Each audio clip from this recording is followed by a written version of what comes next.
What's going on, guys? Welcome to another episode of the WWE Raw on Netflix podcast. I am your host, Ricky Valero.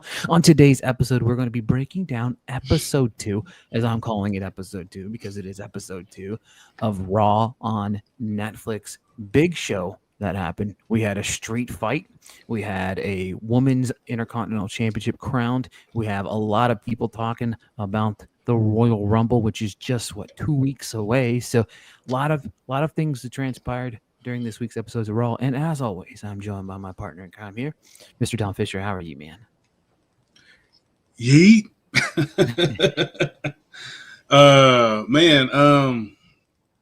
I'm decent, man. You know, shout out to all our peoples out in Cali, LA specifically, dealing with all the crazy fucking fire shit, man. Like, I think at one point there was like 9 total.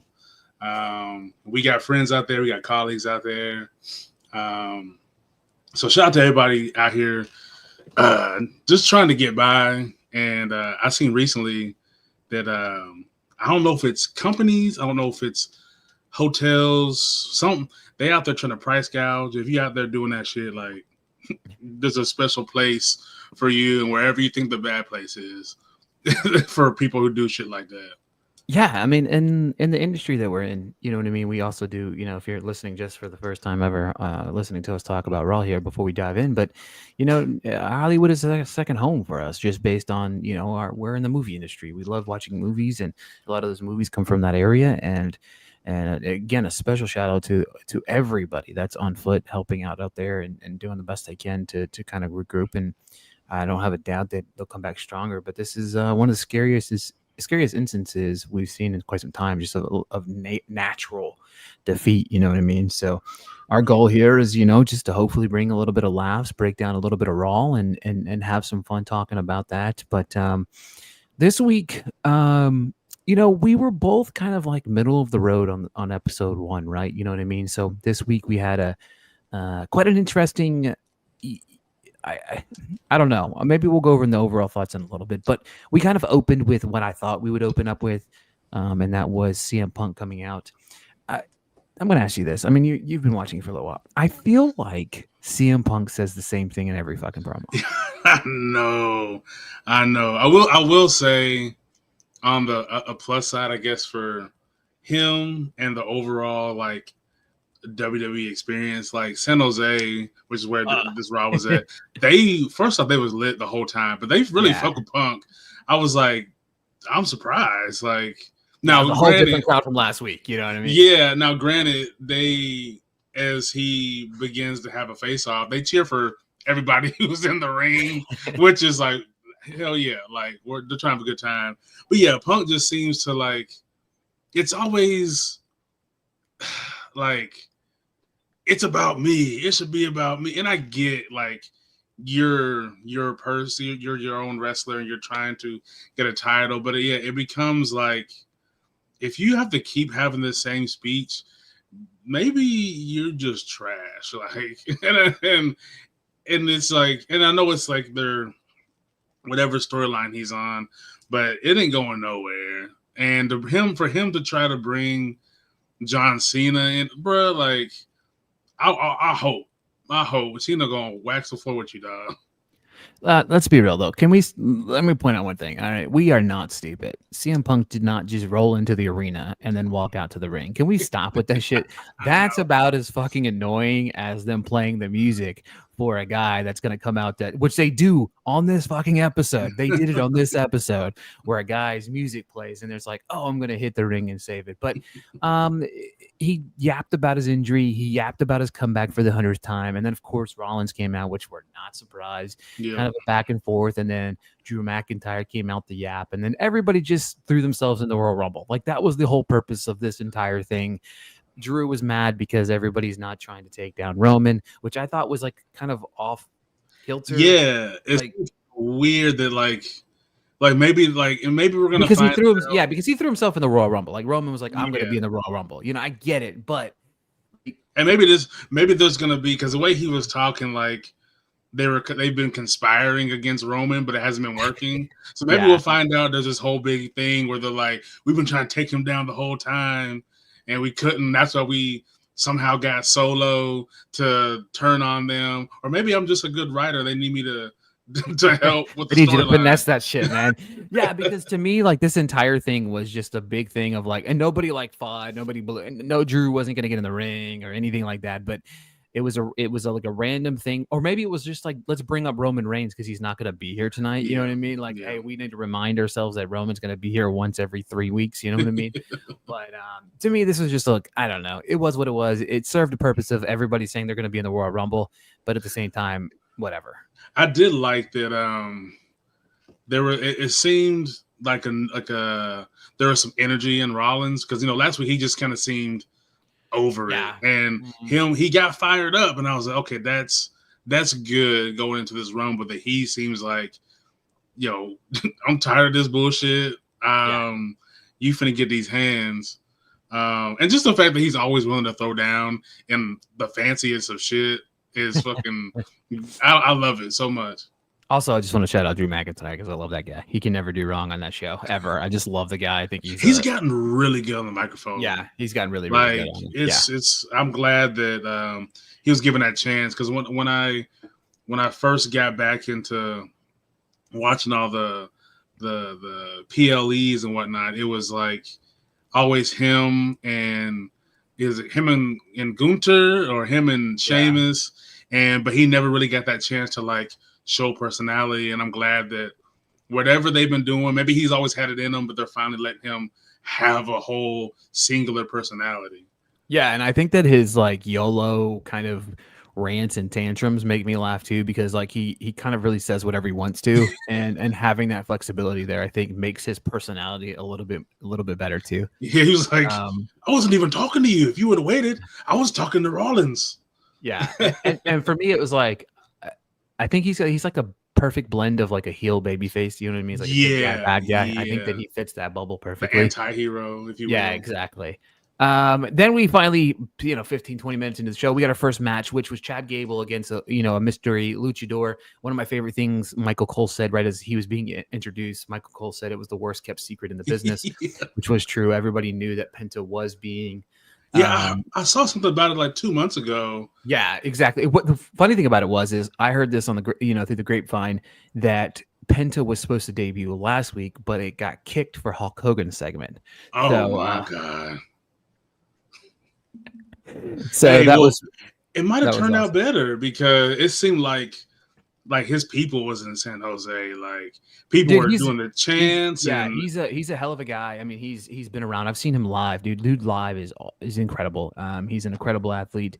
I felt like Chad Gable was the perfect guy to face against Penta because Gable can wrestle. You know what I mean? I love that he has that nostalgic Kurt Angle chant going on when he was coming out. I didn't realize that at first, and then I think Pat McAfee, which by the way, love Pat McAfee. But I felt like this was like the perfect match. It was perfect pacing. They beat the shit out of each other. Yeah. Which I really enjoyed. And to me, Penta is one of the best luchadors. So hopefully they do something with him, right? You know what I mean? Don't let him be in purgatory because he has all of the talent, all the tools. So he got the look and everything. Yeah, and I think that he'll have the crowd more and more as people get to know him as well. You know what I mean? It's been a while since we've had kind of like a Rey Mysterio type of breakout star. It's always been like in WWE version. AEW's got people like that, but like WWE version, like there's never been like another Rey Mysterio that they've been able to produce. And it's crazy because I was the comments under the WWE post, like they're either really hilarious or really brutal, and they were like, he's already better than Ricochet, and I was like, no, like I love Ricochet, but I know Ricochet's not good on the microphone. I know that's his whole thing, and everybody's like, English is his second language, and he's better than Ricochet on the microphone. I was like, you're right.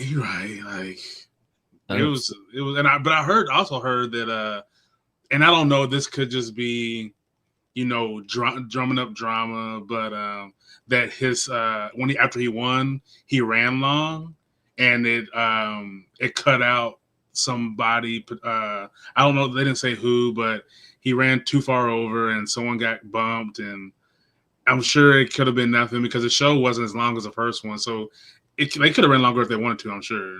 Yeah, exactly. I totally agree. But overall, I felt like this perfectly served the purpose.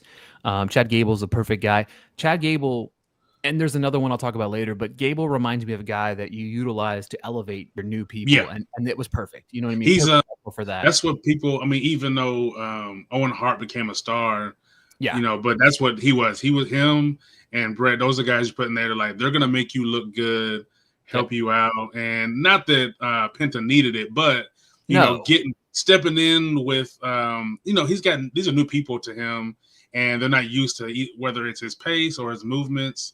They have to kind of, and like you said, that's a perfect person to kind of see, like, okay, this is what we're gonna get from this guy going forward. And you can tell there was, like, at the beginning, there was like two moves that were a little off because I know that Gable likes to go really fast.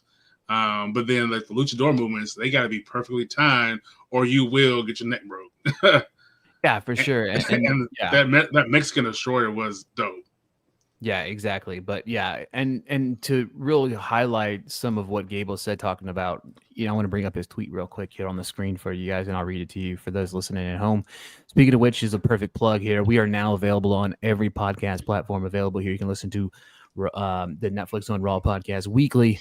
It'll drop the day after it's live on the show here. But it was a cool little tweet that Chad Gable put out. I detest Penta, luchadors, and losing, which was hilarious because, keeping the character. But last night was a reminder as to why I fell in love with this beautiful artistic expression of physicality in the sport of professional wrestling when I was 5 years old.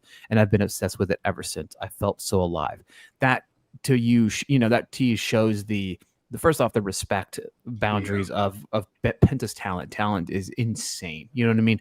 But on the flip side, it just shows you, Gable's appreciation, and then being in the ring with somebody that can match that intensity and physicality and art that is portrayed. So, but moving along real quick before we move on to the next match, one of my favorite things is the random superstar sitting in the crowd. This whole thing is beyond weird to me.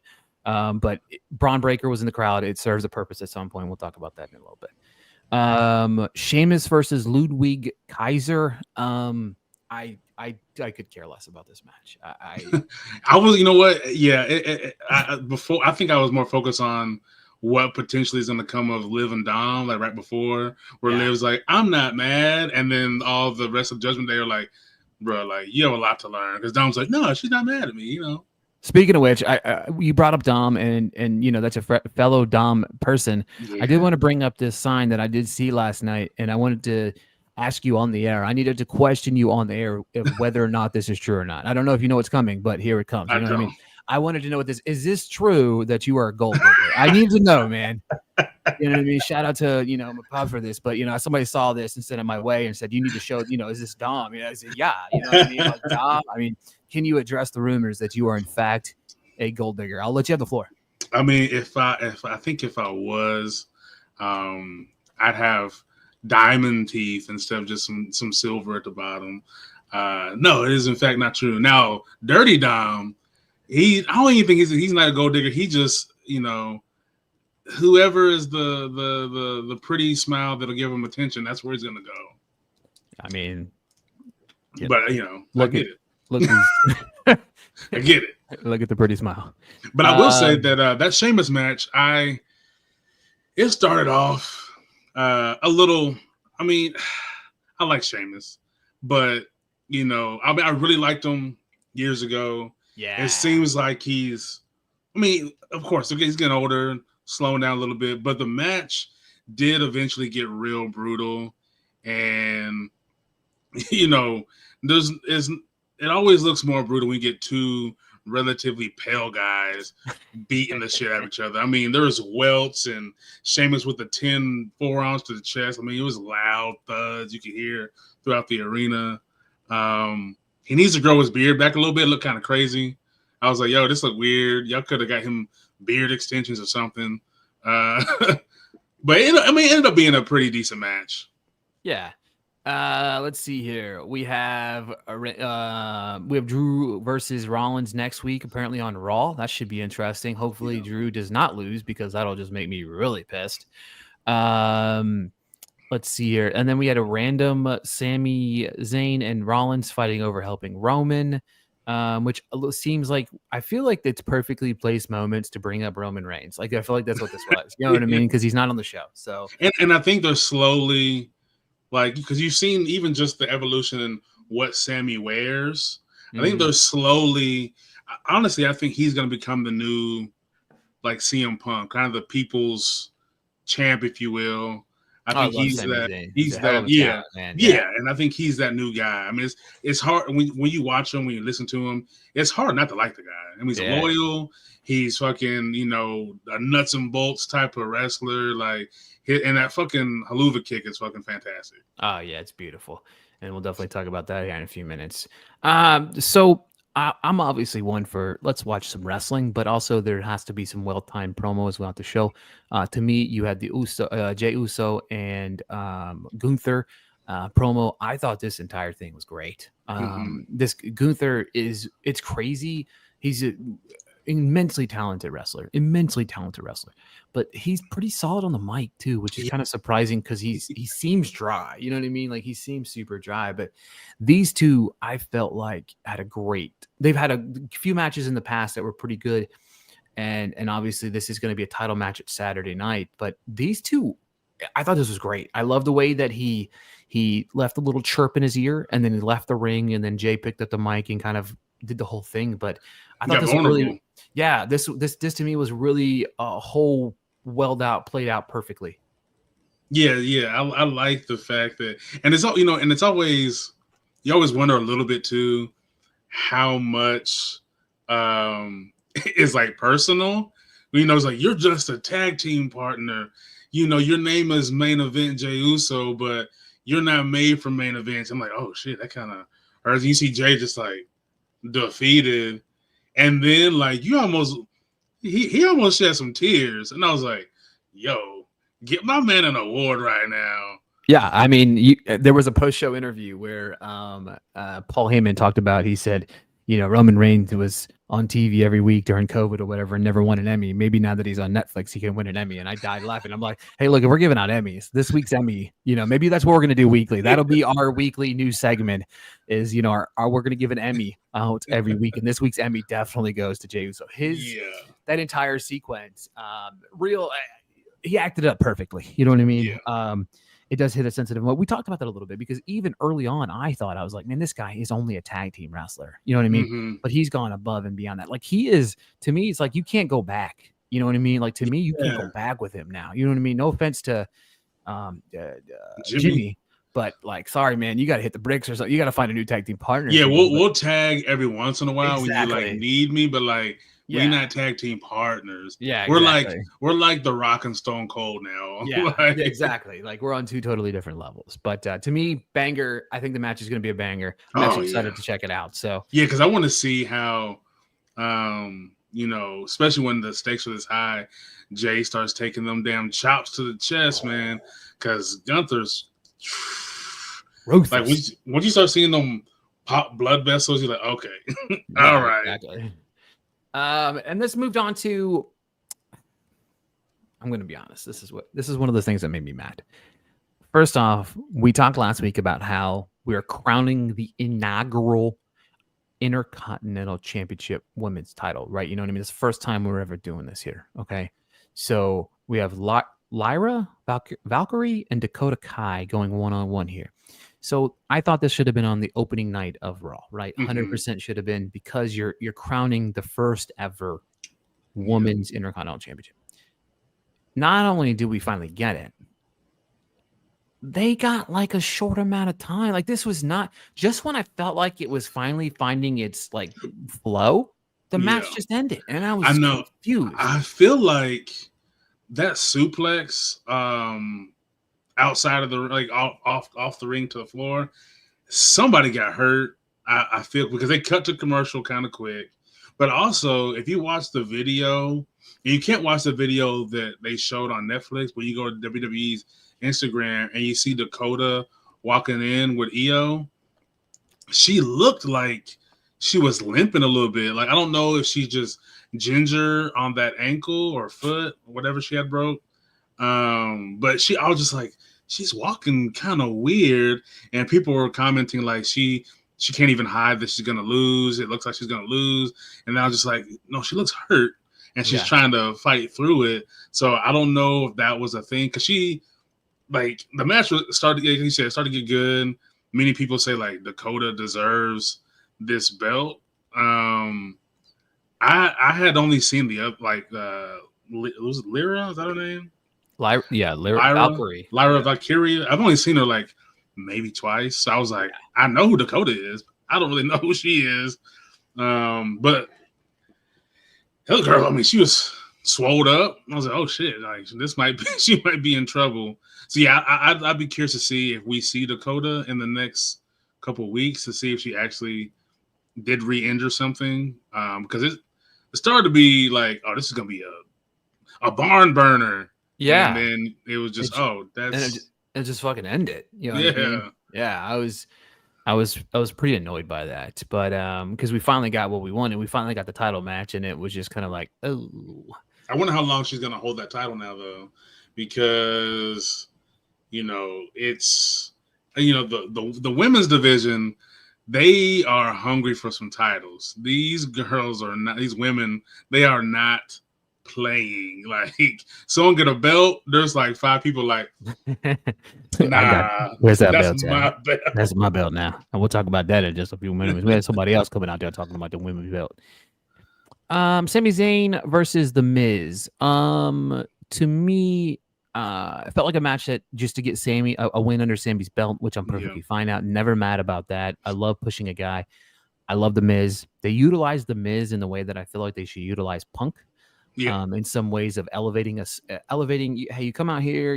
First off, Miz is great on the mic, so the back and forth and the behind the scenes was fine. Sami needed a win. Miz is the perfect guy to lose. He's the perfect guy to make somebody look good as well. Perfect back and forth match. Miz won. I mean, Sami won. Right person won. What did you think? I just want to say, first off, we gotta. I know it's been acknowledged many times over, but for people who are new to wrestling or just have started watching over the past couple of years, we have to give credit to the Miz for taking a drunk personality when he was on the Real World Road Rules Challenge and turning it into a character and making a full wrestling career. That is amazing. Like, we just thought that, oh, he's just some drunk guy doing things, and he talked about doing wrestling, whatever. And then he's been out here for a decade or more. That was a good match. It was a little short for me, but it was crisp. The moves were solid, and there was one of those matches where there was no wasted movement. There wasn't a lot of like filler moves. It was like, no, we're scrapping. And I kind of feel like the way this whole episode flowed, it kind of felt like old like Attitude Era. Like, there was a lot of matches they packed into a night, because some matches were like, hey, this is 5-10 minutes, get in, get out. It's a good match. And that's what this one felt like. But yeah, I love to see Sami continue to climb. Yeah, me too. They confirmed, obviously, we got Sheamus versus Braun Breaker on Saturday Night Main Event for the title. We get Gunther versus Jey Uso at Saturday Night Main Event as well. Those two matches. I mean, I don't really care, but Sheamus and Braun Breaker just gonna beat the shit out of each other probably. But I'm pretty excited about the Gunther and Jey match a lot. Obviously, we kind of touched it a little bit. We touched on the women, and we're going to touch a little bit more on them. Obviously, Rhea Ripley came out with her finals and came out to the ring and, was just jibber jabbering about life, love, and the pursuit of happiness, because that's what champions do the week after they win it, apparently. But she was interrupted by Nia Jax, who said that she was just backstage talking about, potentially, flipping from SmackDown to Raw maybe, but she was running her mouth a little bit. And then when she was running her mouth, first off, the crowd was... She got Hogan boos. Man. That's what I wrote down. Like, she was getting Hogan level fucking boos. Destroyed, man. First off, she sucked, so that makes plenty of sense. You know what I mean? People fucking hate her, man. Shout out to her, though, man. That shit ain't easy to get. Yeah, no, it's not. Because I'm sure she gets hate. I'm sure she gets hate outside of the ring. Yeah, good for her, man. She takes it on the chin, like that she's really good at it too. Because I love Yeah. that she brought out this like kind of rock like school playground insults like, oh, it's like it was a Tiffy time, or look over here, you got BBL Bailey. Like, dude, it's fucking hilarious. Yeah, she had me cracking up, man. Like that's some of the funniest stuff I've ever seen from her, and I love her eating up the crowd. And then, Bailey got involved, and then the girls kind of give her a little 1-2, and then she gets out, and then, it served a purpose. I'm not sure what it was, but I enjoyed it. That's all I can say, really. Yeah, they're definitely. So we talked about before, like now that there's gonna be this, Dom Liv rift, and then don't know exactly what direction that Rhea is gonna go, because we kind of see that we'll probably talk about in a little bit that Damian has some new pals. So I don't know if Rhea's in this limbo as far as cohorts, but maybe because I saw Bailey was about to pick up the belt and give it to Rhea before Rhea picked it up herself.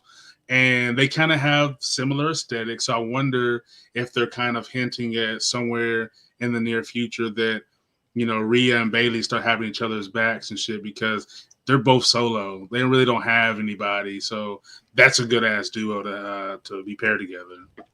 For sure. And then, of course, this led to our main event, which, without going too far into it quite yet, which was light years better than our main event last week. Yeah. Finn versus Damian Priest. It was a street fight. I mean, these guys kind of beat the shit out of each other. I mean, I enjoyed this. This is the type of street fight I like. It was a banger. To me, the most infuriating thing ever was when we're in the middle of a battle and then music played again, and it really pissed me off. And then here comes the War Machine, right? The War Machine, is that what they're called? The War Raiders. War Raiders. Those guys. Aren't they the tag team champions? Yeah. Right. Yeah. Yep. That's just because weird. Damian helped them win it.